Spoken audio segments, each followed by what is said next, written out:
বন্ধুরা, কিছুদিন আগে আমি ছাদে গ্রো ব্যাগে 4টে তরমুজের চারা বসিয়েছিলাম।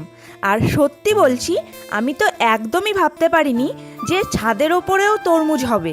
তাই তো আজকে যখন তরমুজের গাছগুলো নাড়িয়ে চাড়িয়ে দেখছিলাম, তখনই আমার চোখে পড়লো একটা ছোট্ট তরমুজ। আর তারপর তো আমি সবগুলো গাছের ডালপালা সরিয়ে সরিয়ে অনেক খোঁজার পর আরও একটা ছোট্ট তরমুজ আমার চোখে পড়ল। গাছে তো তরমুজ ধরেছে, কিন্তু তরমুজ গাছ একটা লতানো গাছ হওয়ার জন্য এই গাছের সবচেয়ে প্রয়োজনীয় জিনিস হলো ঘুড়ি দেওয়া।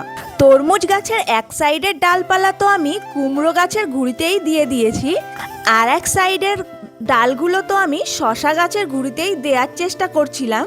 কিন্তু একটা সমস্যা হয়েছে, এখানে যে একটা গ্রো ব্যাগ রয়েছে, এটা কালকের বৃষ্টির জল ঢুকে ভীষণ ভারী হয়ে গেছে। আমার একার দ্বারা তো এটা সরানো সম্ভবই না।